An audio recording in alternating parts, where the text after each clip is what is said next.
기도하겠습니다. 사랑과 은혜가 풍성하신 하나님 감사드립니다. 이번 한 주간도 저희를 지키고 보호하여 주셔서 감사드립니다. 한 주간 주님의 말씀과 모습을 얼마나 닮아가려 노력했나 생각하면 주님 앞에 얼굴을 들 수가 없습니다. 그러나 그런 저희의 연약함조차도 아시는 주님, 그런 저희를 위로해 주시고 괜찮다, 사랑한다 이야기해 주시는 주님, 그런 사랑 앞에 또 한 번 감사와 경배를 드립니다. 주님 감사합니다. 지난주에 있었던 해피데이 축제를 통해 잃어버렸던 영혼들이 다시금 이 자리에 나올 수 있게 하여 주심에 감사드립니다. 이곳에 와서 다시금 믿음을 가지고 하나님을 만나고 세상이 줄 수 없는 평온함과 사랑을 느끼게 하여 주시옵소서. 내년에는 그들이 주님의 사랑을 전파하게 하여 주시고 주님의 사랑이 계속 흐르길 소망합니다.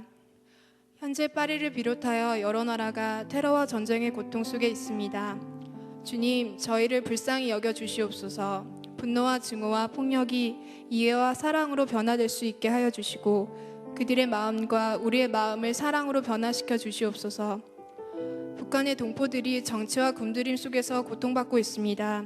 그들의 안전을 지켜주시고 북한과 한국의 위정자들, 통일에 관련한 여러 나라들의 마음과 상황을 변화시켜 주셔서 평화로운 방법으로 통일이 되게 하여 주시옵소서. 또한 저희 청년들의 마음속에도 북한을 품고 함께 기도할 수 있는 마음 또한 열어주시옵소서. 지금도 말할 수 없는 가정에서의 문제들, 마음과 육체의 질병들, 학교와 직장에서 오는 고민들, 연애와 결혼의 문제들, 해결하지 못하고 표현하지 못하는 청년의 때의 많은 문제와 고민들을 이 자리에 내려놓사오니 주님 저희의 이야기를 들어주시고 이 기도가 땅에 떨어지지 않길 소망합니다. 말씀을 전하시는 백영기 목사님의 말씀을 통해 회개와 결단이 일어나 청년들의 삶이 변화될 수 있게 하여 주시옵소서. 또한 함께 청년부를 섬기고 계신 김성무 이필재 목사님을 비롯한 많은 사역자들에게 또한 말씀의 권능, 영육간의 강건함을 허락하여 주시고 기쁨과 감사가 넘치게 하여 주시옵소서. 지금도 각 여러 나라에서 하나님의 선교와 세계 평화를 위해 힘쓰시는 선교사님들이 있습니다. 그들의 안전을 지켜봐 주시고 현지와 이곳에서 도움을 주는 동역자들을 세워 주시옵소서. 그들이 척박한 어둠 가운데 한 줄기 빛이 되길 소망합니다. 예배를 시작하고 마치는 시간까지 저희를 지키고 보호하여 주시옵소서. 주님과 온전히 교제하는 예배가 되길 소망합니다. 사랑합니다 주님. 오로지 주님 홀로 영광 받으시는 예배 되길 소망합니다. 살아계신 예수님의 이름으로 기도드립니다. 모두 자리에서 일어나셔서 사도신경으로 신앙 고백하시겠습니다. 나는 전능하신 아버지 하나님 천지의 창조주를 믿습니다. 나는 그의 유일하신 아들 우리 주 예수 그리스도를 믿습니다.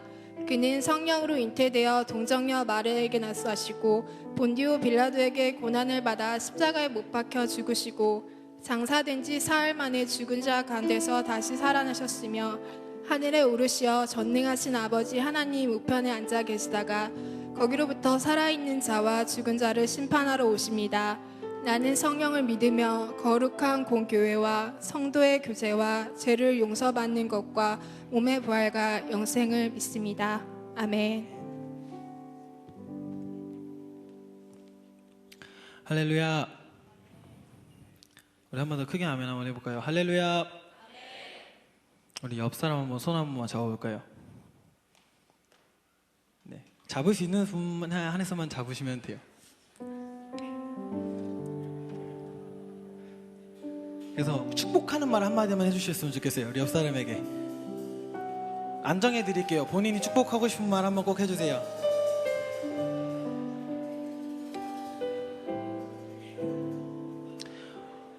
오늘 이 시간 우리 하나님을 꼭 의지하는 예배가 되길 소망합니다. 아멘.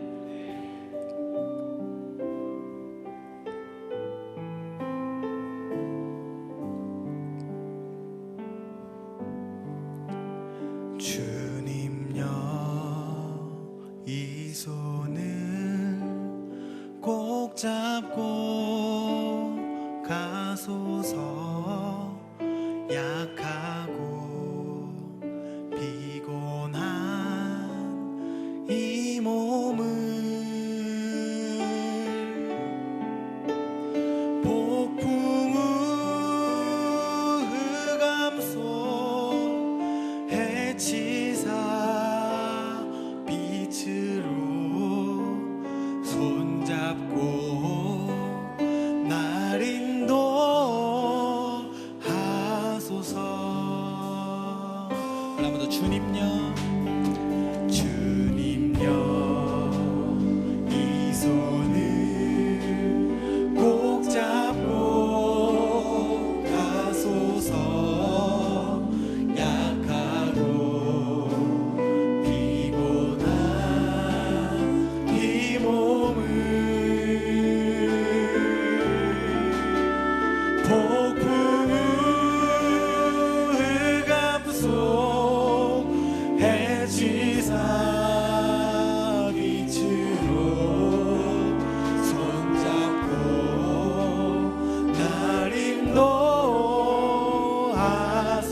한 번 더 고백할까요? 주님여 이 손을, 주님여 이 손을 꼭 잡고 가소서. 약하고 피곤한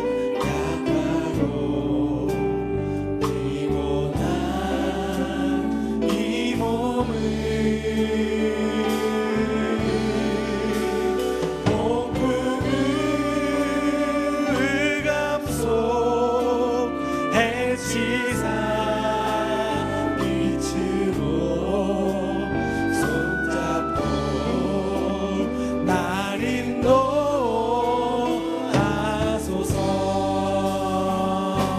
인생이 힘들고 고난이 겹칠 주님여 날 도와주소서. 날 도와 주소서. 외치는 이 소리 귀 기울이시사 손잡고 날 인도하소서. 우리 한 번 더 고백할까요? 인생이 힘들고 힘들고 고난이 겹칠 때에 주님여 날 도와 주소서. 외치는 이 소리 귀 기울이시사 손잡고 날 인도하소서.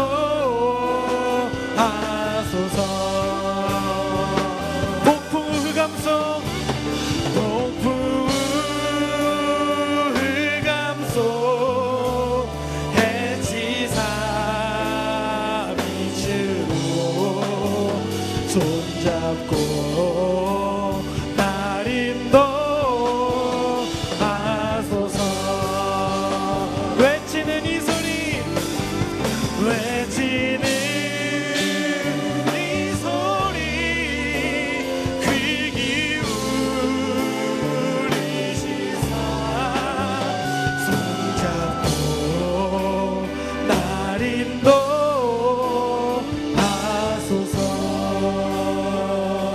폭풍을 감싸 폭풍우 흑암속 해치사 빛으로 손잡고 날 인도하소서. 우리 한 번 더 여러분의 목소리 외치는 이 소리 외치는 이 소리 귀 기울이시 손잡고 손잡고 날 인도하소서.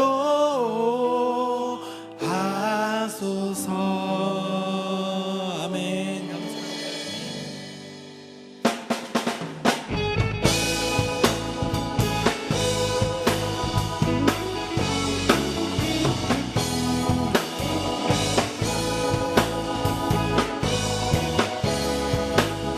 네, 함께 고백할까요? 여호와를 즐거이 불러 기쁨으로 주께 나가리. 여호와 나는 난 주의 백성 기르시는 양이라. 아멘. 여호와를 즐거이 불러 기쁨으로 주께 나가리. 여호와 나는 난 주의 백성 기르시는 양이라. 아멘. 감사함으로 주를 높이며 그 은혜 들어가서 찬송함으로 그 이름을 송축할. 한 번 더 감사함으로 감사함으로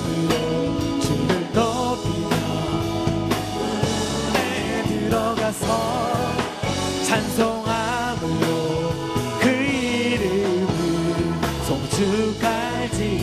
한 번 더 고백합시다. 여호와를 즐거이 불러 여호와를 즐거이 불러 기쁨으로 주께 나가리. 여호와 하나님 난 주의 백성 기르시는 양이. 아멘. 여호와를 즐거이 불러 기쁨으로 주께 나가리. 여호와 하나님 난 주의 백성 기르시는. 아멘. 감사함으로 주를 높이며 그 문에 들어가서 찬송함으로 그 이름을 송축할. 감사함으로 주를 높이며 그 문에 들어가서 찬송함으로 그 이름을 송축할지어다. 아멘. 주의 선함과 인자하심 영원하고 주의 성실하심이 대대에. 우리 목소리 높여서 대대에 미치리로다. 대대에 미치리로다. 감사함으로 주를 높이며 그 문에 들어가서 찬송함으로 그 이름을 송축할. 우리 한 번 더 고백합시다. 감사함으로 주를 높이며 그 문에 들어가서 찬송함으로 그 이름을 송축. 우리 한번 여러분들의 목소리로만 감사함으로 주를 높이며 그 문에 들어가서 찬송함으로 송축할지어다.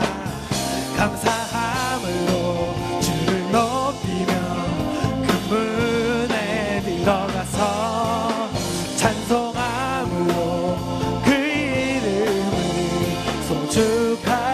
송축할지어다. 송축할지어다. 한번 더 송축할지어다. 아멘. 우리에게 영광의 박수 올려드립시다. 아멘.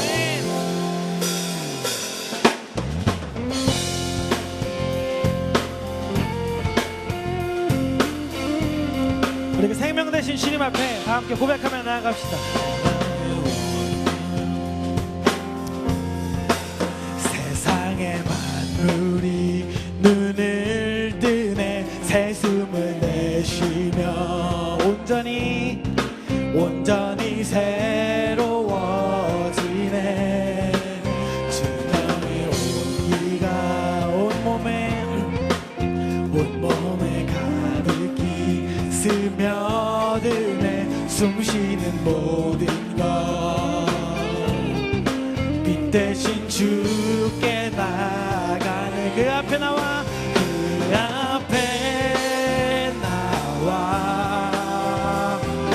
어둠을 벗어버리리. 주님의 사랑 나의 삶을. 한 번 더 고백하며 그 앞에 나와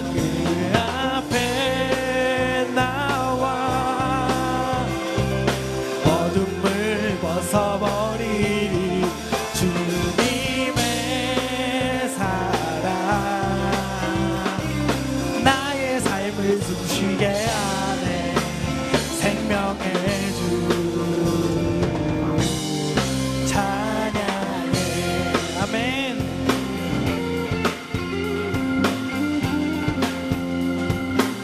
주님의 음성에 세상의 만물이 눈을 뜨네. 새 숨을 내쉬며 온전히 새로워지네. 기적의 멜로디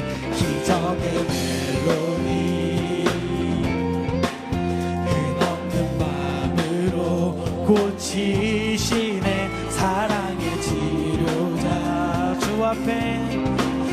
앞에 찬양 드리네. 그 앞에 나와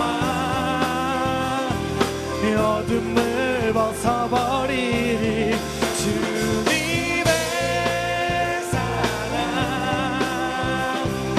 나의 삶을 한번 더 고백하며 나갑시다. 그 앞에 나와 어둠을 벗어버리리. 주님의 사랑 나의 삶을 숨쉬 생명의 주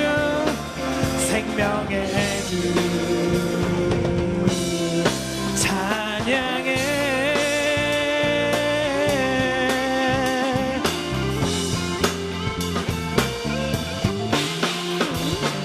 우리 시간 그 빛 되시고 생명 되신 주님 앞에 다시 한 번 더 우리의 몸을 마음을 다하여 나가며 고백합시다. 그 앞에 나와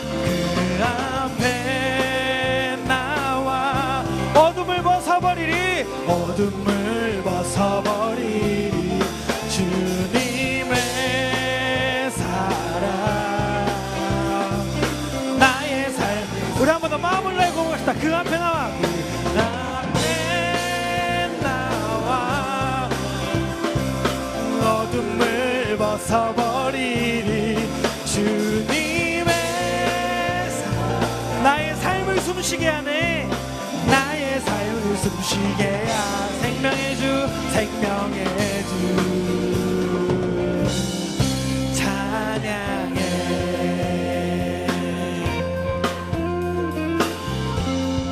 우리가 함께 영광의 박수를 들으면서 함께 나아갑시다. 하나님 감사합니다.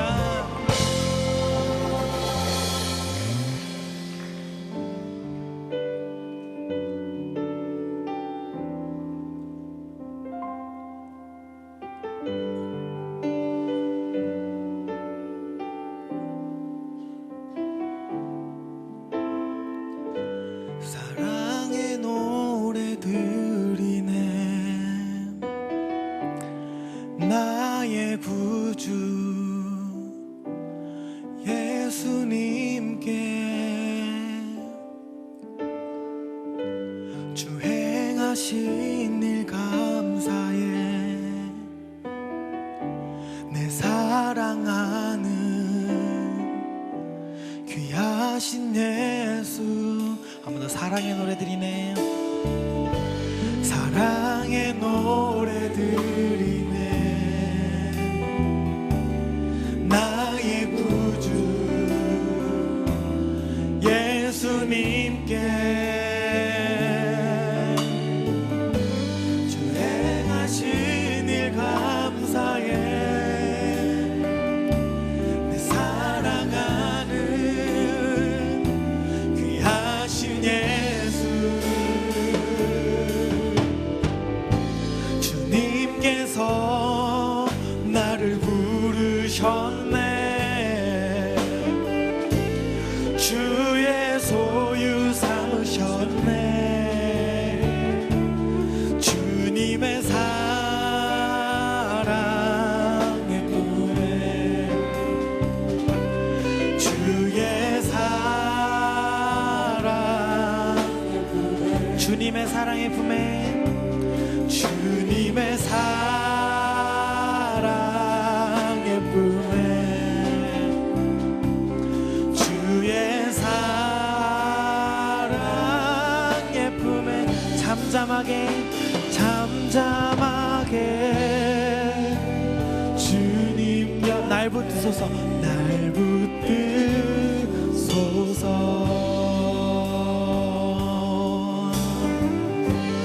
한 번 더 마음을 다해 고백합시다. 사랑의 노래 드리네. 사랑의 노래 드리네. 나의 구주 예수님께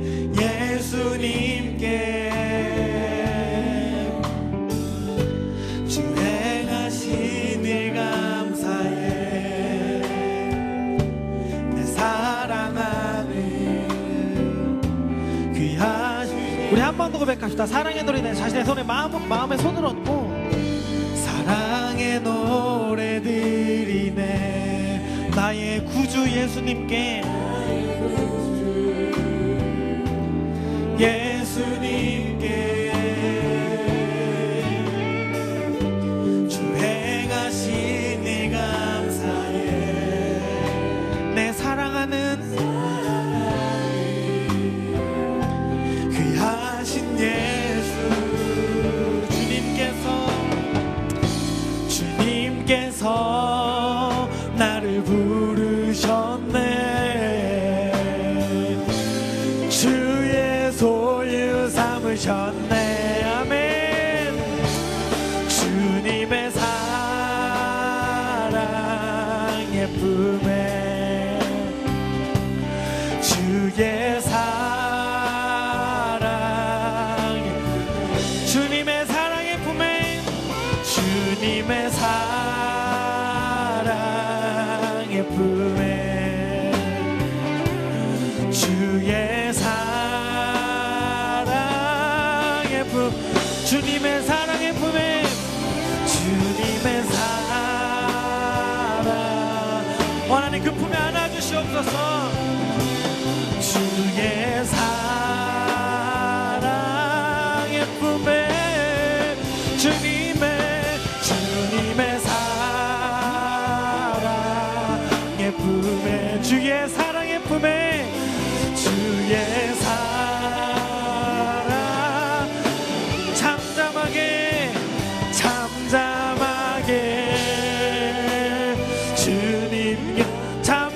주님 곁에 잠잠하게 주님 곁에 잠잠하게 주님 곁에 날 붙들소서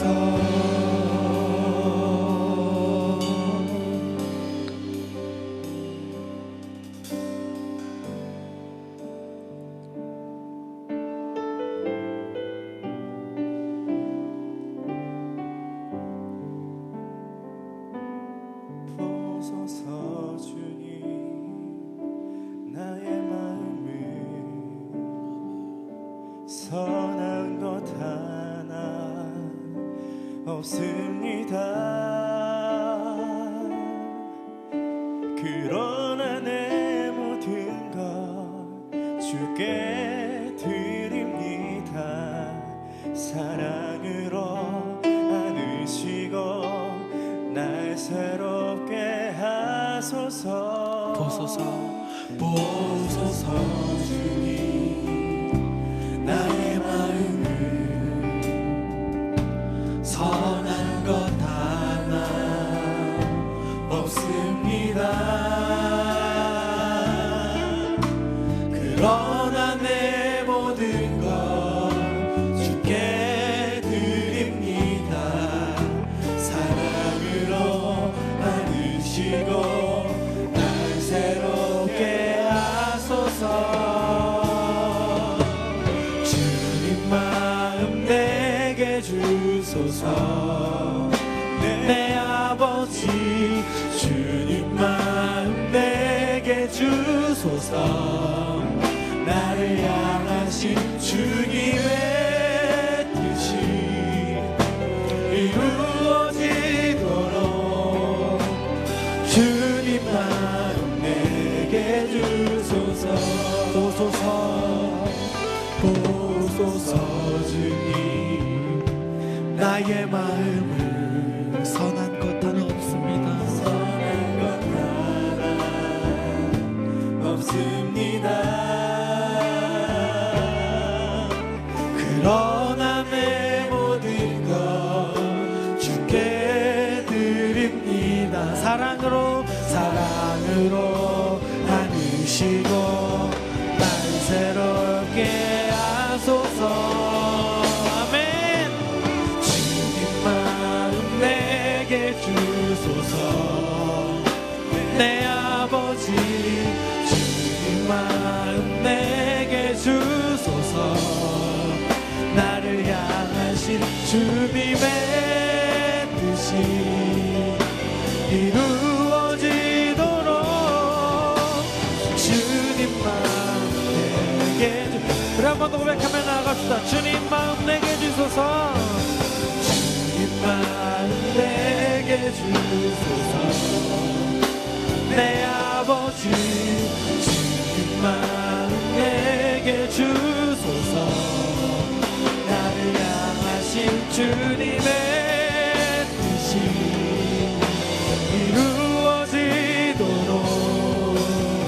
주님 마음 내게 주소서. 아멘. 내게 사랑을 가르치소서. 내게 사랑을 가르치소서.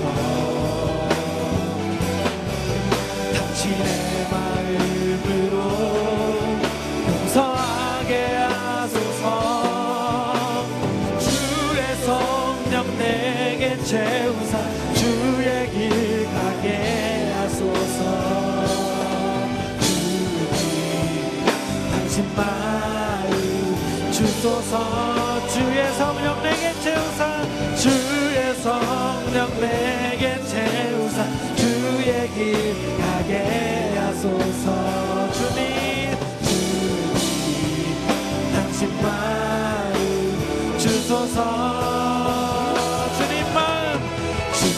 마음 내게 주소서. 내 아버지 주님 마음 내게 주소서. 나를 향하신 주님의 뜻이 이루어지도록 주님 마음 내게 우리 한 번 더 고백합시다. 주님 마음 내게 주소서. 주님 마음 내게 주소서. 내 아버지 주님 마음 내게 주소서. 나를 향하신 주님의 뜻이 이루어지도록 주님 마음. 우리 시간 기도하며 나아갑시다. 하나님 이 시간 하나님을 의지하며 살아가게 하여 주시옵소서. 그리스도의 십자가의 은혜가 없으면 하나님 이 자리에 있을 수 없는 죄인임을 다시 한번 기억하게 하여 주셔서 하나님 이 시간 하나님을 붙잡게 해달라고, 하나님 꼭 우리를 붙잡아 달라고 우리 잠시만 주여 한번 크게 외치며 기도하며 나아갑시다. 주여 하나님 감사합니다. 하나님 정말 주님 죄인이니 우리를 이 자리에 불러주셔서 하나님을 예배하게 하여 주시고 하나님 앞에 나올 수 있게 하여 주셔서 감사합니다. 주여 다시 한번 하나님을 기억하게 하여 주시옵소서.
다 같이 일어나셔서 오늘 우리에게 주신 하나님의 말씀 받도록 하겠습니다. 오늘 우리에게 주신 하나님의 말씀은 시편 103편 13절부터 18절까지의 말씀입니다.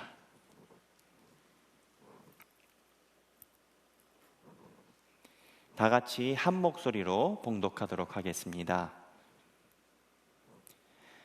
아버지가 자식을 긍휼히 여김같이 여호와께서는 자기를 경외하는 자를 긍휼히 여기시나니 이는 그가 우리의 체질을 아시며 우리가 단지 먼지뿐임을 기억하심이로다.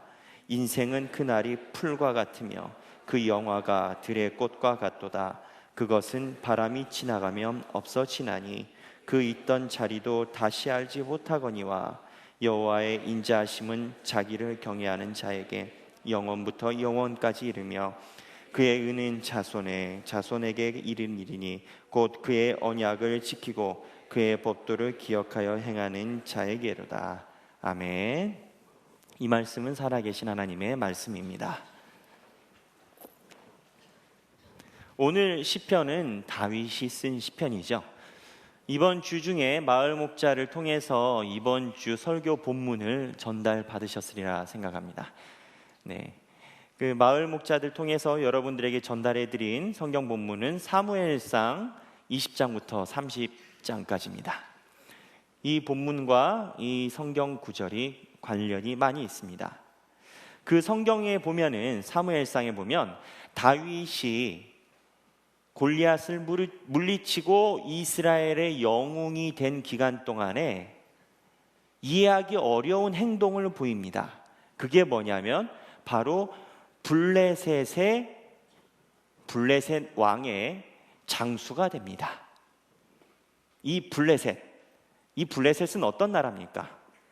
제가 지난번에 설교드렸던 골리앗의 모국이 블레셋입니다. 그리고 다윗은 블레셋을 맞이하여서 하나님의 이름으로 블레셋을 무찔렀습니다.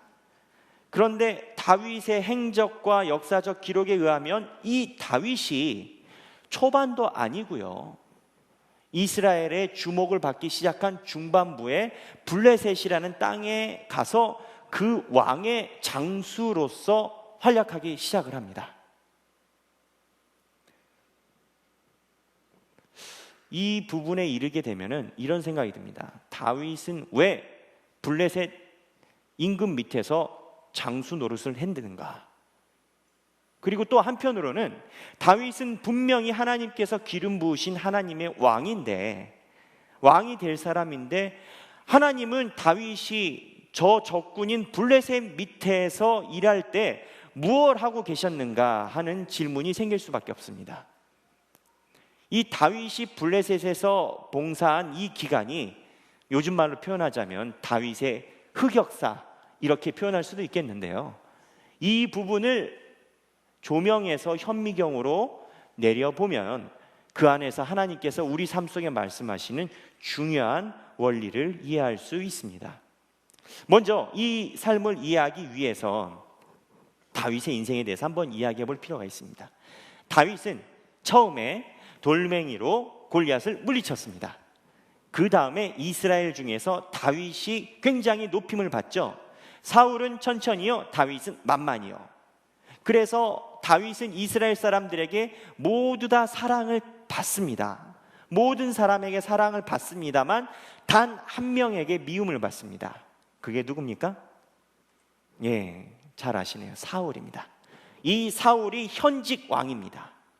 이 사울은 다윗이 그렇게 높아지고 사람들의 주목받는 게 싫었습니다. 왜냐하면 자기 다음에 자기의 아들이 왕위를 이어받아야 되는데 다윗이 왕위를 이어받을 것 같고, 더 속이 좋지 않은 것은 아직 사울이 살아있는데 다윗에 대해서 사람들이 집중하기 시작했다는 겁니다.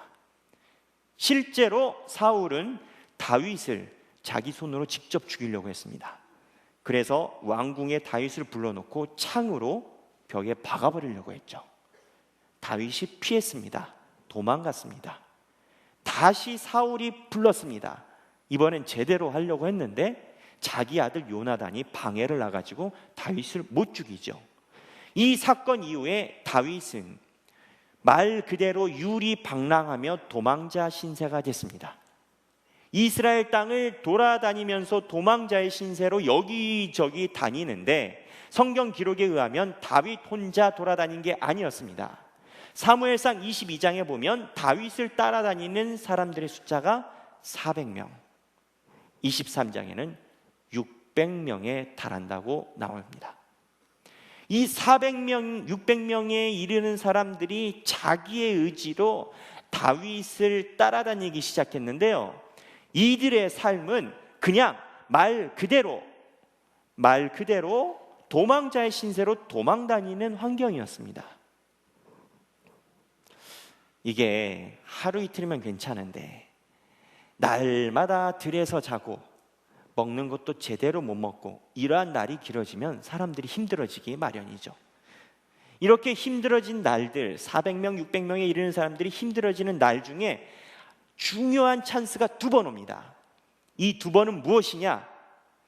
다윗을 미워해서 이 사람들을 고생시키는 사울을 죽일 수 있는 찬스가 두 번 옵니다. 한 번은 언제였습니까? 다윗이 이동하는 것을 포착한 사울이 군대를 데리고 찾아옵니다. 그때 다윗과 몇몇의 부하는 사울이 온다는 소리를 듣고 동굴로 숨어버립니다. 다윗과 다윗의 부하가 동굴로 숨은 걸 모르는 사울은 군대를 앞에다 정렬해 놓고 잠깐 화장실을 가고 싶어서 동굴로 혼자 들어옵니다. 그리고 거기에서 자기 일을 해결합니다. 그 뒤에는 누가 있었냐면 다윗과 다윗의 군사가 있었습니다. 성경 본문에 의하면 다윗과 다윗의 군사들이 사울을 죽이는 거 가지고 굉장히 고민을 했습니다. 결과는 어떻게 됐습니까?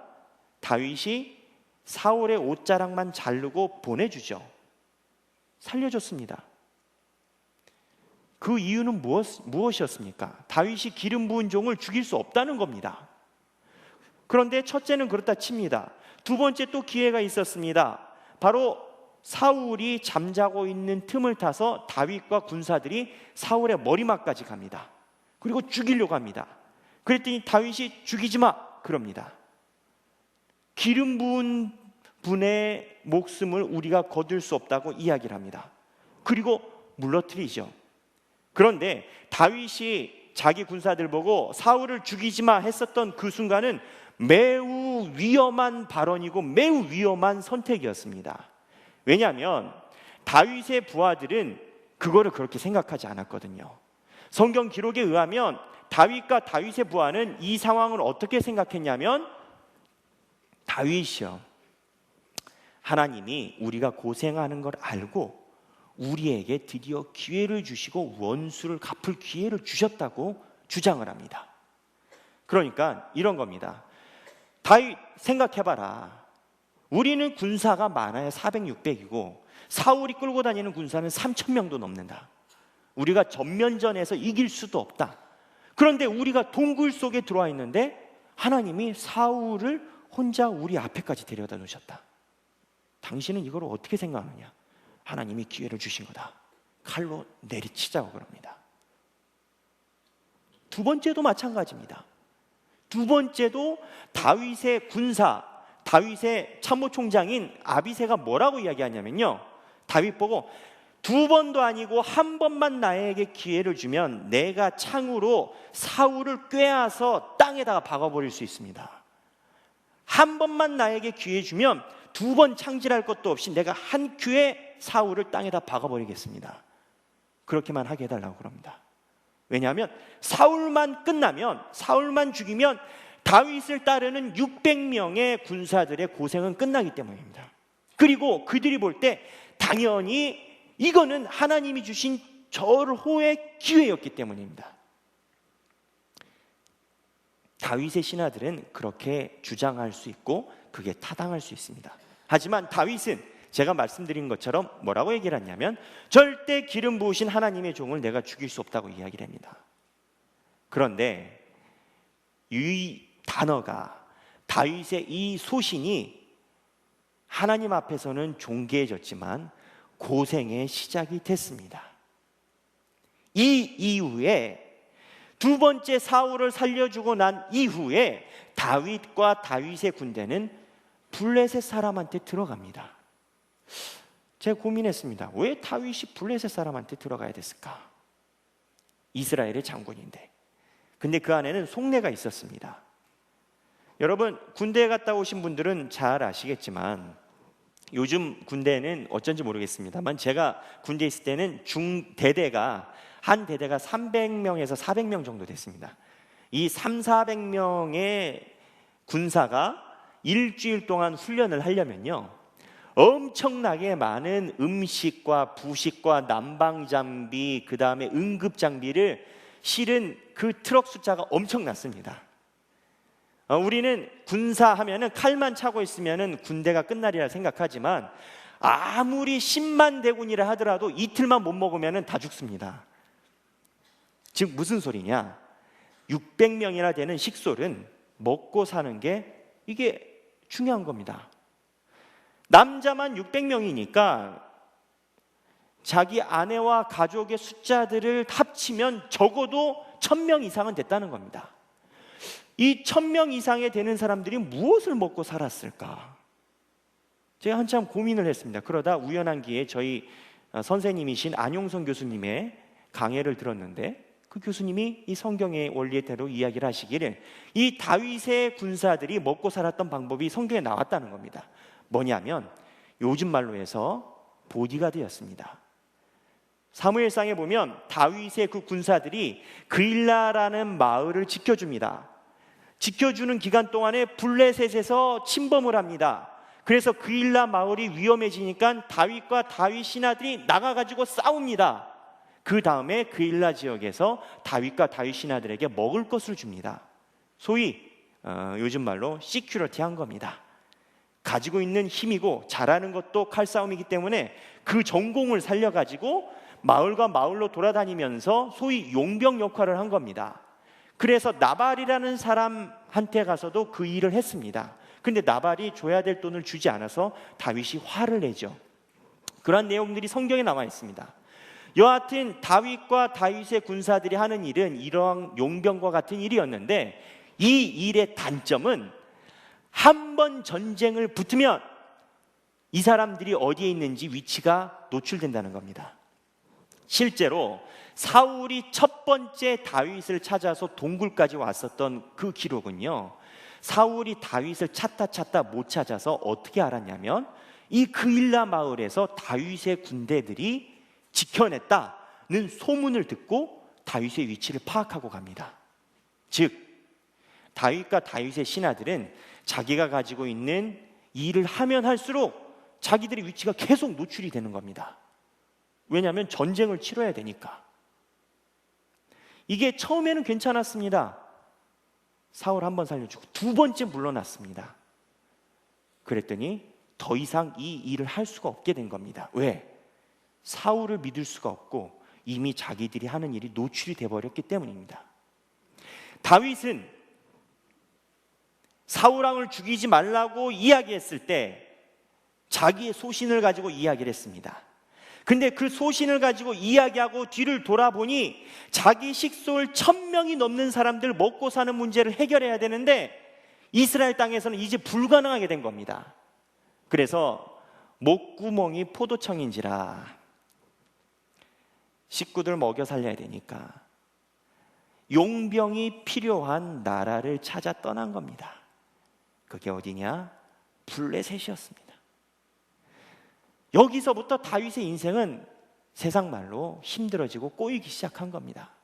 자기 소신껏 결단한 그 두 번의 사건 때문에 사울왕 죽이면 끝났을 수도 있었던 자기 인생의 고민과 고생이 식솔들을 데리고 블레셋까지 들어간 것도 어떻게 보면 비굴해 보이는 그러한 환경인데 거기 가서는 더욱더 다윗이 바닥을 치게 됩니다.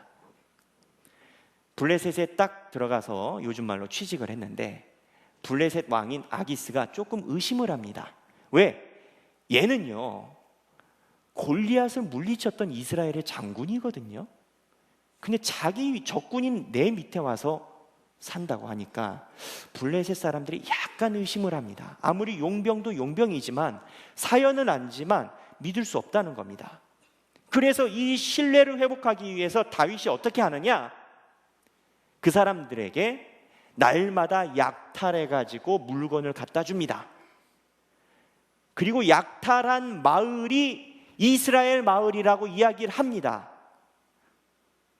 그러니까 그 사람들 입장에서는, 블레셋 사람들 입장에서는 다윗이 자기 나라를 계속 약탈해 온다고 하니까 믿기 시작한 겁니다. 그런데 사실은 그 마을은 이스라엘이 아니고 아말렉이라는 그 민족의 마을을 다윗이 약탈해 왔습니다. 그리고 거짓말을 한 거죠. 근데 더 안타까운 것은 이 거짓말이라는 것이 그 아말렉이라는 마을에서 우리 이스라엘 땅 아니요 라고 이야기하면 들통나니까 성경 본문 그대로라면 다윗이 이 입을 막으려고 약탈한 그 아말렉 지역의 마을에 있는 사람들을 남녀를 가리지 않고 다 죽여버립니다. 우리가 얼마 전에 프랑스에서 민간인들에게 자행된 테러를 보고 경악을 했습니다. 다윗이 비밀을 지키기 위해서 아말렉 지역 남녀를 불문하고 죽여버립니다. 성경 본문에 나와 있습니다. 이렇게 인정받은 다윗은 무언가 목구멍이 포도청이어서 내 2번의 소신으로 식솔들을 데리고 먹고 살려고 할 때 다윗은 자기 손에 피를 묻힌 겁니다. 연약한 여자까지도 입을 막기 위해서 칼로 쳐내렸던 일들을 1년 4개월 동안 다윗은 자기 손으로 한 겁니다. 자기가 걷고 싶지 않았던 그 길도 다윗은 그 소신 때문에 흔들리는 위기 바닥으로 손에 피를 묻힌 겁니다. 이러한 헌신적인 노력, 뭐라고 말할 수 없는 이러한 자행되는 다윗의 일로 다윗은 블레셋 사람들에게 인정을 받습니다. 그래서 그 직위가 어디까지 올라가느냐면요, 이 블레셋 아기스 왕이 말하기를 네가 내 머리맡을 지켜라. 무슨 소리입니까? 내 친위 경호대장이 되라고 합니다. 거기까지 다윗이 올라갑니다. 아마 다윗이 심적으로 굉장히 어려웠을 겁니다. 굉장히 고통스러웠을 것입니다. 성경에 남녀만 기록되어 있지 이 남자의 기준이 성경에 의하면 18세이기도 하고 16세이기도 하고 20세이기도 하고 왔다 갔다 하거든요.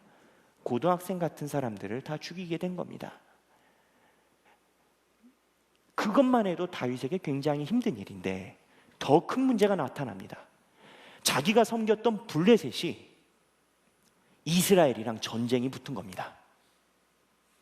이 전쟁에 누가 나오냐? 사울이 나오고 이스라엘의 자기 형제와 가족들이 장수로 나옵니다. 이제 다윗이 결정해야 됩니다. 블레셋을 따라가야 할 것인지 말 것인지. 근데 만약에 전쟁에 나가지 않는 소극적인 모습을 보이면 분명히 다윗은 블레셋 사람들한테 후폭풍으로 당하게 될 겁니다. 이때 다윗은 어떠한 방법을 택하냐면 적극적으로 참전하길 원합니다. 내가 나가겠다. 내가 전쟁에 나가서 이스라엘 사람들이랑 싸우겠다고 이야기를 합니다. 누가?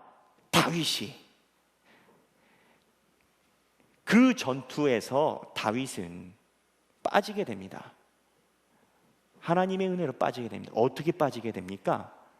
블레셋은 5왕의 연합체입니다. 다윗을 신임하는 한 왕이 데리고 나서 야, 나 다윗 데리고 갈게. 그랬더니 나머지 4명의 왕이 손살에 칩니다. 우리는 다윗 못 믿어. 쟤 전쟁 나가서 칼부림을 우리 쪽으로 돌리면 어떻게 하려고? 쟤 못 데리고 나가. 그래서 그 왕들 때문에 다윗을 못 데리고 나갑니다. 근데 그 전투에서 누가 죽습니까? 사울이 죽습니다.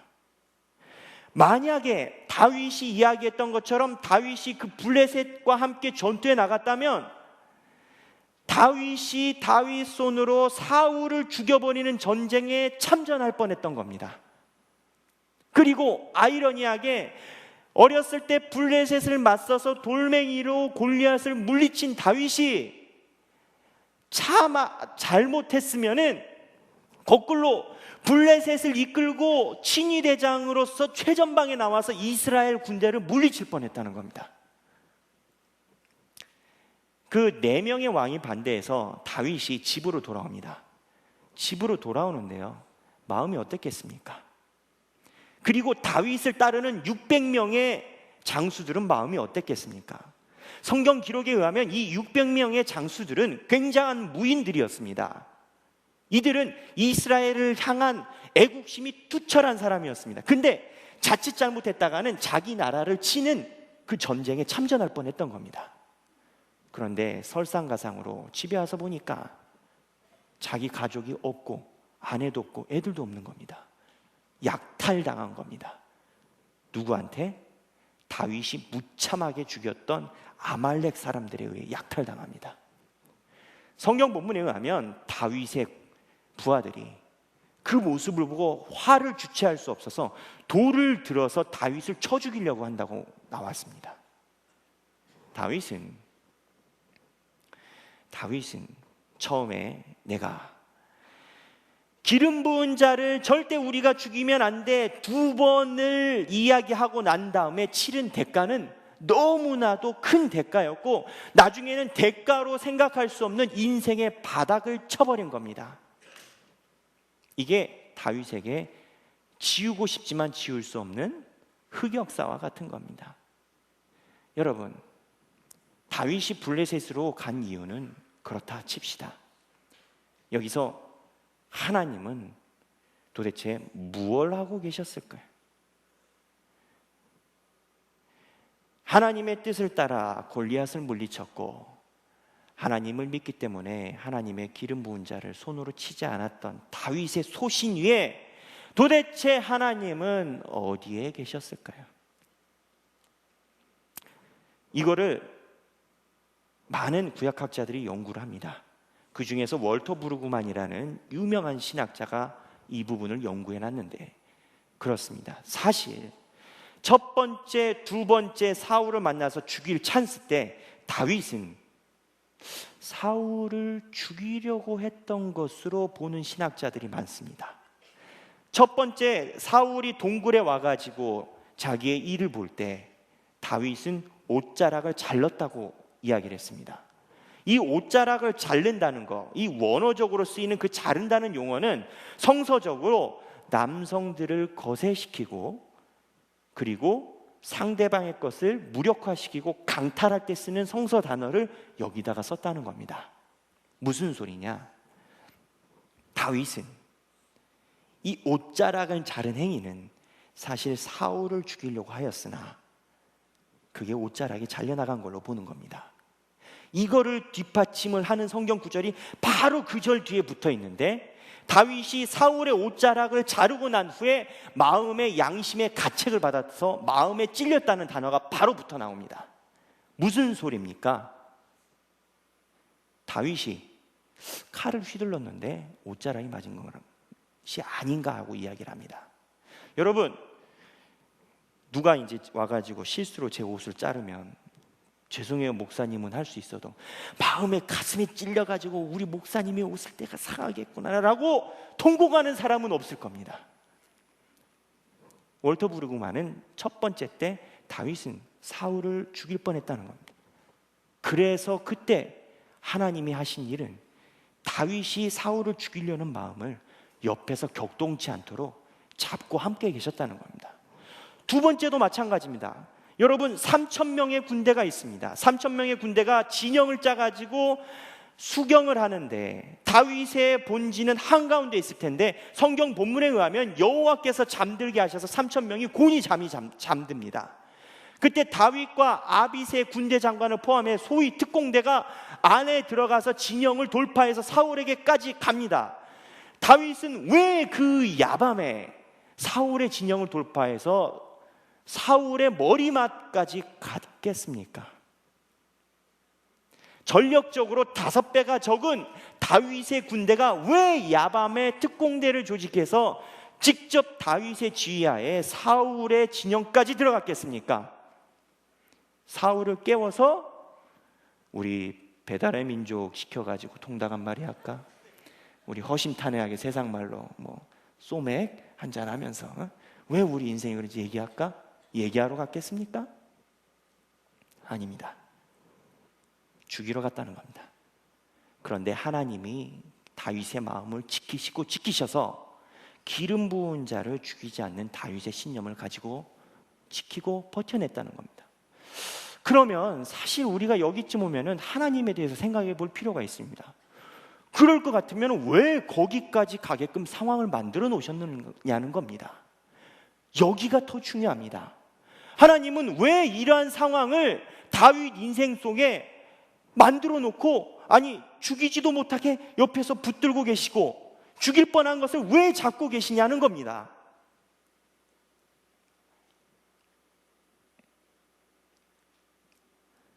그것은 앞으로 다윗이 걸어야 되는 인생이 매우 험난한 인생이기 때문인 겁니다. 다윗은 자기가 원하든 원하지 않든 권력 투쟁 안에 들어갑니다. 왕과 왕 사이에 서로의 힘을 가지고 겨루는 권력 투쟁 안에 들어갈 수밖에 없습니다. 그런데요, 이 정치를 포함해서 모든 권력 투쟁은 사실 철학자들 말에 의하면 근본은 순수한 게 하나도 없습니다. 마르크스 말에 의하면 마르크스는 이 권력의 가장 뿌리는 폭력성이라고 이야기를 했습니다. 이 권력의 중요한 것은 무엇이냐? 바로 상대방의 것을 빼앗고 내가 살기 위해 상대방을 죽여야 하는 그러한 기본적인 속내가 인간 사이의 바닥이라는 겁니다. 아무리 겉을 포장하고 위장을 하고 좋게 말한다고 해도 그 속내는 상대방을 내 밑으로 제압해야만 살아날 수 있는 그러한 패턴이 바로 인간사의 권력의 패턴이라는 겁니다. 이 점에 의해서 많은 신학자들은 그 부분이 옳다고 이야기를 합니다. 무슨 소리입니까? 다윗이 앞으로 걸어야 되는 그 길은 분명히 권력의 틈바구니 안에 있는 삶입니다. 그런데 이 삶 속에서 하나님이 주신 소신을 지켜내는 방법을 익히지 못한다면 그 어느 누가 됐든 그 권력 마성에 의해서 자기를 잃어버리게 된다는 겁니다. 어느 누가 됐든 그것을 끝까지 오르는 칼에 손을 쥐고 사울을 죽이고 싶은 그 열망과 끓어오르는 분노를 참아내지 못한다면, 사울을 죽여버린다면 그 마성에 의해서 그 사람은 그 패턴 안에 돌아갈 수밖에 없다는 겁니다. 이것은요, 사실 우리 삶도 마찬가지입니다. 우리가 교회에 오면 굉장히 마음속에 하나님을 향한 열정과 헌신과 깨끗해짐을 느낄 수 있습니다. 그런데 문을 열고 나가면 세상은 그렇게 아름답지 않습니다. 저 사람 주머니에 있는 돈을 내 주머니로 옮기는 것이 근본적으로 경제활동입니다. 어느 사람은 그렇게 이야기하더라고요. 저 사람 주머니에 있는 돈을 내 주머니로 옮길 수 있는 능력이 없으면 먹고 살지 못하는 게 자본주의라고 이야기를 합니다. 조금 더 이야기할까요? 내가 진급을 하기 위해서는 저 사람을 무릎을 꿇고 내가 올라가야 되는 것이고, 내가 사업하는 지역에서 내가 살아남는 방법은 경쟁하고 있는 타업체보다 내가 더 나아야 내가 먹고 살아가는 존재인 겁니다. 세상은 그렇게 로맨틱하지 않습니다. 우리가 주님 앞에서 눈물을 흘리고 앞에 나아간다고 해서 세상이 우리들의 눈물을 보고 자기들의 지각과 자기들의 위치를 내놓지 않습니다. 성경을 너무 순수하게 눈물 흘리고 하나님이 돌보신다는 데 의지하고 읽어내는 것은 거꾸로 이야기하면 성경이 이야기한 본심을 보지 못하는 겁니다. 무슨 말씀입니까? 하나님이 다윗에게 보여주셨던 것은 그 마성의 패턴에 돌아갈 수 없는 인간의 사회, 인간들의 부족한 삶, 죄악으로 찌들은 그 삶 속에서 자기를 억누르고 억제하지 않으면 그것에 의해 잠식당할 수밖에 없는 다윗을 옆에서 힘들게 훈련시킨 거라는 겁니다. 이게 중요한 게요, 다윗이 만약에 사울을 죽였으면 다윗이 왕이 됐을 때 사울 집안의 지파는 독립해 나갔습니다. 통일왕국을 만들지 못했을 겁니다. 하나님은 이때를 위해서 다윗을 잡고 계셨습니다. 그런데 더 중요한 것은 그 다음입니다. 다윗이 아까 이야기했던 것처럼 블레셋에 가서 그 사람들에게 자기 손에 피를 묻혔습니다. 다윗이 블레셋에 들어갈 때 자기가 이스라엘로 다시 나올 줄로 알았겠습니까? 몰랐겠습니까? 만약에 다윗이 이스라엘로 1년 4개월 후에 나올 줄 알았다면 다윗은 무고한 아말렉 여자들을 죽이지까진 않았을 겁니다. 다윗은 분명히 인생의 바닥을 경험했습니다. 거기는 죄가 창궐한 곳이고 내가 가야 될 방향성조차 잃어버리고 목구멍이 포도청인지라 내 신념과 소신도 어디론가 사라지고 인생의 그늘만 있는 그 지역인 것입니다. 그때는요, 찬양도 드리지 못합니다. 그때 하나님이 다윗을 건져내신 방법은 우리가 예상하지도 않았던 악의 존재인 블레셋 왕들의 지혜에서 다윗을 끌어내신 겁니다. 무슨 말입니까? 하나님이 선이라는 손, 하나님께서 나올 만한 선이라는 손이 기대도 되지 않는 그 지역에서 오히려 악한 자들의 역동으로 퍼즐을 맞춰서 다윗을 빼내신 거라는 겁니다. 우리가 죄악 속에 있을 때 하나님의 손길을 기대할 수 없을 조차 된다고 생각합니다. 우리는 우리의 인생이 바닥을 칠 때 우리 주변에는 더 이상 하나님의 손길이 역사할 만한 그늘과 그림과 틈새조차도 없다고 느낄 때가 있습니다. 심지어는 내가 여호와의 이름을 부르는 것조차도 내 마음속에서 허락하지 않을 정도로 언젠가부터 주님을 잊어버리고 그 마성의 패턴 속에 살아가는 내 자신을 볼 때 도저히 고개를 들 힘조차 없을 때도 분명히 있습니다. 그러나 하나님이 다윗에게 보여주셨던 그 경험은 그럼에도 불구하고 그 악한 환경 속에서도 하나님이 그 악을 들어서 퍼즐을 맞춰 우리들에게 손길을 뻗치신다는 겁니다. 그 말은 우리가 어떠한 어려움과 환경 속에 바닥을 치는 인생을 경험한다 하더라도 하나님이 눈의 인식조차 되지 않는 가느다란 태양으로 우리 삶 속에 역사하여 함께 하신다는 겁니다. 이러한 경험을 한 다윗은 그 이후에 수없이 많은 죄를 집니다. 드디어 마성을 느꼈고요. 그 마성으로 자기 장수들 압살롬 아들부터 해서 우리야 다 죽입니다. 그러나 어두운 곳에서 그 어둠을 통해서 우리를 구원하신 하나님의 손을 느낀 다윗은 인생의 어떠한 바닥을 치더라도 하나님의 손길이 내 삶 속에 없다는 생각을 하지 않습니다. 하나님은 가장 치열하고 피비린내 나는 세상의 권력 속에 다윗을 보낼 때 마성을 느끼지 않고 마성을 쥐어잡지 않도록 다윗을 훈련시키시고 설사 네가 네 주관과 삶을 잃어버린다 하더라도 내가 아침에 일어날 때 비치는 가느다란 태양처럼 너의 삶 속에 함께한다는 그 모습을 블레셋을 통해서 하나님이 가르쳐 주신 것입니다. 여러분들의 삶은 어떻습니까? 우리는 여기에서 예배 드릴 때가 가장 속 편합니다. 문을 열고 나가면 당장 내일부터 먹고 사는 문제와 세상이 말하는 패턴 속에서 우리도 살아가야 됩니다. 우리는 그 안에서 세상이 말하는 패턴, 찬스가 왔을 때 잡아버리고 치고 눌러야 된다는 그 패턴을 부인하는 능력을 길러야 됩니다.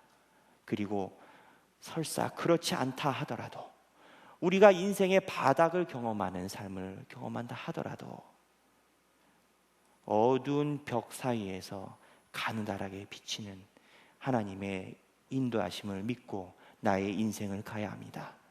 그러한 다윗의 신앙의 경험이 여러분들의 삶 속에 충만하시길 주님의 이름으로 축복합니다. 기도하겠습니다.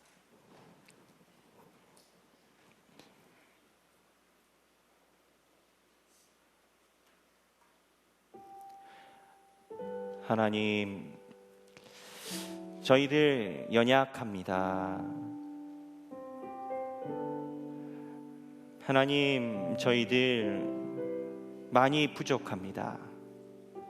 문만 열고 나가면 세상이 말하는 패턴 속에서 살기 위해 바둥거리고 살아야만 하기 때문에 그 길을 갈 때가 많이 있음을 고백합니다.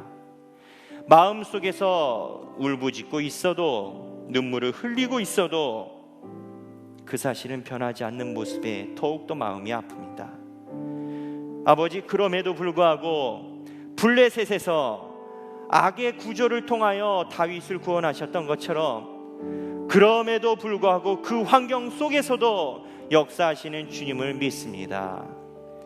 우리가 믿고 나아갈 때 아버지여, 주님의 성령으로 인도하여 주시고 우리 삶 속에 주인이 되어 주시고 평생 동안 우리를 떠나지 말아 주시옵소서. 예수님 이름으로 기도드렸습니다. 아멘.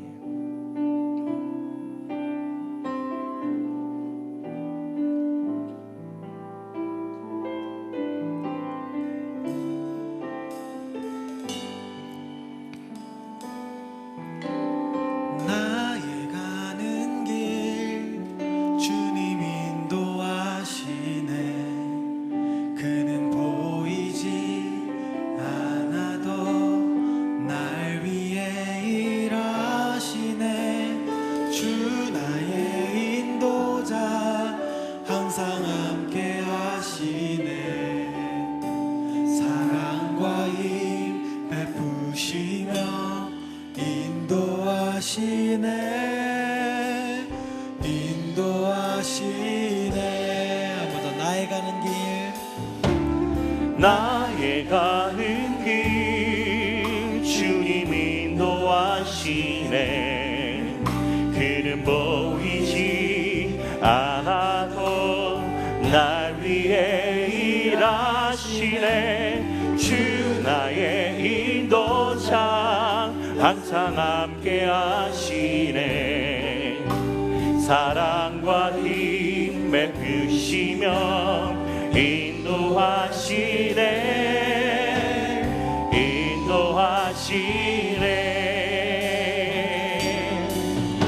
광야에 길을 만드시고 날 인도해. 사막의 강 만드신 것 보라. 하늘과 땅 변해도 주의 말씀 영원히 내 삶 속에 새 일을 행하리. 나의 가는 길 주님 인도하시네. 그는 보이지 않아도 날 위해 일하시네. 주 나의 인도자 항상 함께 하시네. 사랑과 힘 베푸시며 인도하시네. 인도하시네. 광야의 길을 만드시고 날 인도해. 사막의 강 만드신 것 보라. 하늘과 땅 변해도 주의 말씀 영원히 내 삶 속에 새 일을 행하리. 우리 목소리 높여서 고백합시다. 나의 가는 길 주님 인도하시네. 그는 보이지 않아도 날 위해 일하시네. 주 나의 인도자 항상 함께 하시네. 인상과 힘 베푸시며 인도하시네.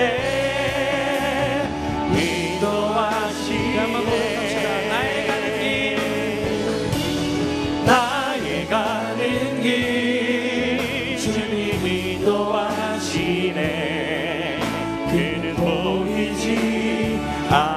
하고 날 위해 일하시네. 주 나의 인도자 항상 함께 하시네. 사랑과 힘 맺으시며 인도하시네.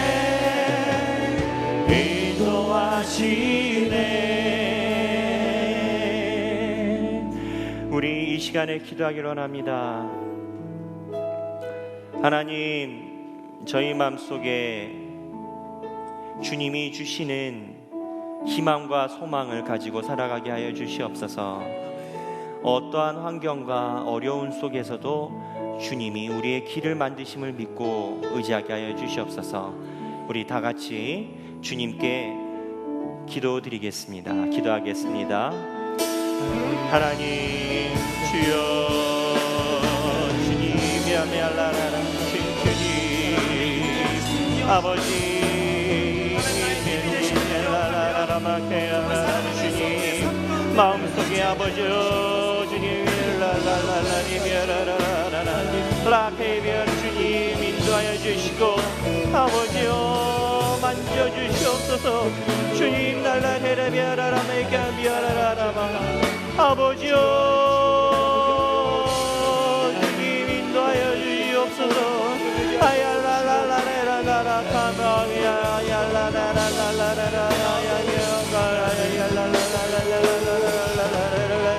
아버지여 카바얄라라라라라라라라라라라라라라 주님 아버지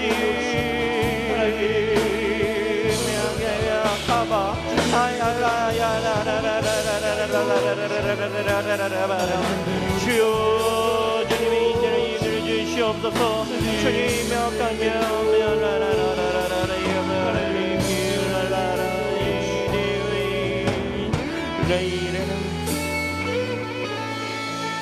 아버지여, 모든 말씀 주님의 은혜로 우리 삶에 이끌어 주시옵소서.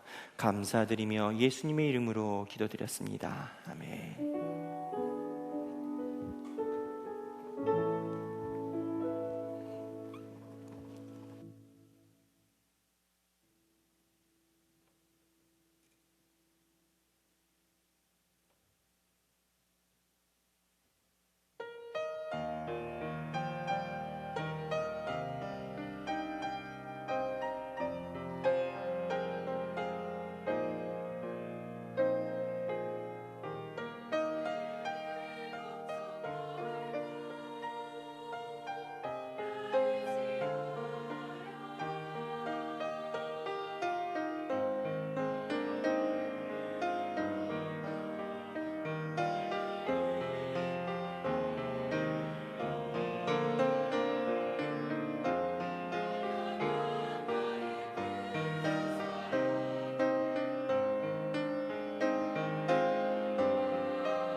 하나님께 영광의 박수 올려드리겠습니다.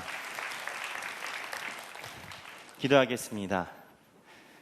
이제는 우리 주 예수 그리스도의 은혜와 하나님 아버지의 극진하신 사랑과 성령님의 감동 감화 교통하심이 저희가 어려운 환경 속에 있다 하더라도 주님의 비춰주시는 태양빛을 기대하는 여기 모인 모든 주님의 자녀들 머리 위에 지금으로부터 영원까지 함께 하시기를 주님의 이름으로 간절히 축원하옵나이다. 아멘.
무슨 말이 필요해?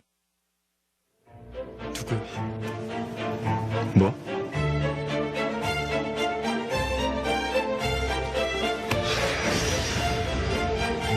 당신 혹시 그 사람이야?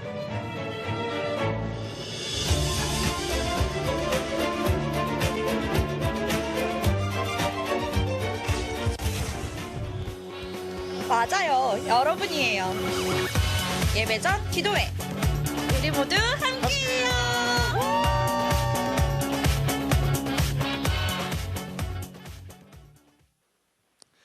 네, 저희 청년교구 영상이 날로 은혜로워지고 있습니다. 네, 방금 영상을 보셨다시피 돌아오는 12월 첫 주 주일 오후 1시 10분부터 이제 매주일 청년 예배 전에 청년부 사무실에서 50분간의 기도회를 저희가 갖습니다. 혹시 예배가 잠자고 있는 분, 삶의 예배가 안 되고 있는 분, 교회 오는 게 힘드신 분, 기도회로 먼저 오십시오. 오셔서 좀 깨워주시고 영상에서 나오신 것처럼 그 사람이 되시길 바랍니다. 자, 옆에 계신 분들 얼굴 한 번만 볼게요. 얼굴 한번 보시고 이렇게 인사할게요. 네가 그 사람이야? 네, 여러분이 그 기도자가 되기를 주님의 이름으로 축복합니다. 12월 첫째 주일 오후 1시 10분 지하 1층 청년부 사무실입니다. 꼭 기억하시고 함께해 주시면 감사하겠습니다. 그리고 저희 다음 주 11월 29일 주일은 청년교구 총회 주일로 지킵니다. 그래서 목장 모임은 없고요. 다음 주일날 이 자리에서 새롭게 재편되는 목장과 마을에 대해서 이제 소개도 되고 이제 알림도 되고, 그리고 총회 후에 간단한 새로운 마을별 미팅과 인사하는 시간을 가지려고 해요. 그래서 기도하는 마음으로 준비해 주시면 좋을 것 같아요. 따라서 한번 해볼까요? 완벽한 목자는 없다. 사랑하는 목자만 있을 뿐이다. 네, 이 마음 가지고 다음 주를 한 주간 동안 기도로 준비해 주시면 감사하겠습니다. 네, 그리고 저희 12월 16일 수요일 저녁 7시 30분 예배 때 저희 청년교구가 주관해서 드리는 성탄 주간 예배가 진행됩니다. 계속해서 광고를 했었는데요. 성탄 시즌이 되면 예수님보다 더 찾게 되는 것들이 있습니다. 1위가 뭔지 아십니까? 제가 유년부 때 설교했었는데 1위, 성탄 시즌 때 가장 청년들이 많이 찾는 1위, 쇼핑입니다. 그 다음 2, 3순위들이 이제 술집, 이제 펜션, 클럽, 모텔 등등인데요. 굉장히 성탄 시즌에 왜 이렇게 많이 이것들을 이제 홍보를 해주시는지 모르겠어요. 이런 혼탁한 문화가 예수님의 오심을 잊어지게 만들고 그리고 거부하게 만들고 있습니다. 이럴 때일수록 우리가 더욱더 예수님의 오심을 기억하고 선포해야 될 줄 믿습니다. 12월 16일 수요일 저녁 7시 30분을 위해서 우리가 이제 4번의 주일과 그리고 3번의 토요일 찬양을 연습해서 하나님 앞에 예수님의 오심을 찬양으로 선포하고 세상 사람들에게도 예수님의 오심을 선포하려고 합니다. 그래서 함께 크리스마스 송 5곡 정도를 저희가 이제 준비해서 연습해서 진행을 하려고 하니까요.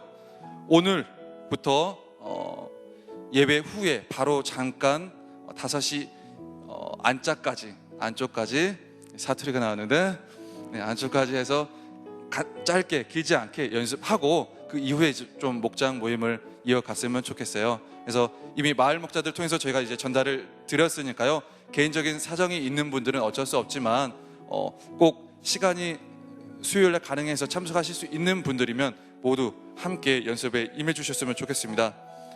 그리고 돌아오는 토요일 날 오후 4시에는 조금 전 그 글로리아 영상에서 보셨듯이 그 장소입니다. 4층 찬양대 연습실에서 함께 연습해 주시면 감사하겠습니다.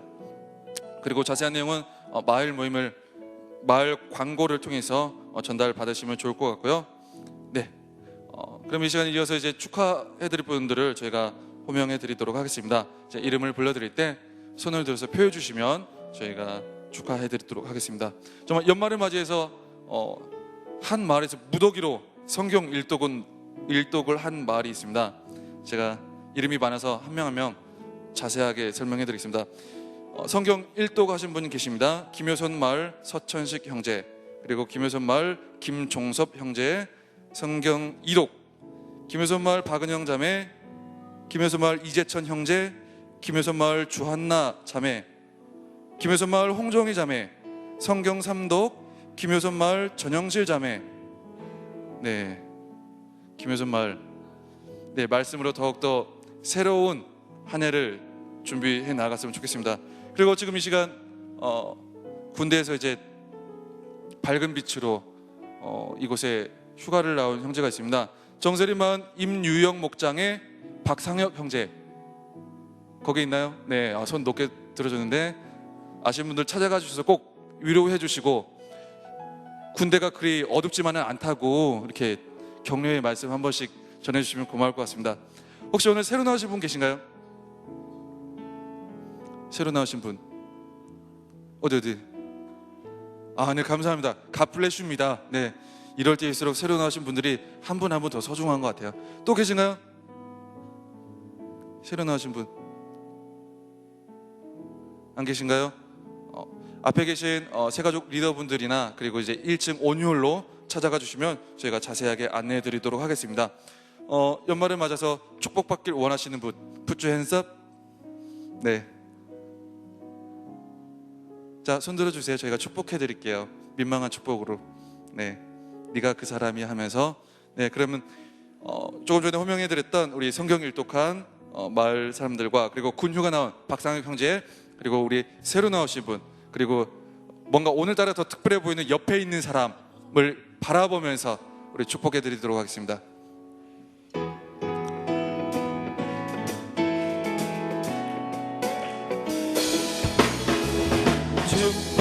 축복합니다. 주님의 이름으로 축복합니다. 주님의 사랑으로 이곳에 모인 주의 거룩한 자녀에게 주님의 기쁨과 주님의 사랑이 충만하게 넘치기를 축복합니다. God bless you. God bless you. 축복합니다. 주님의 사랑으로. 감사합니다. 네, 간단히 마을 모임 잠깐 인사하시고 이 가운데 분단으로 찬양 연습 모이도록 하겠습니다. 네.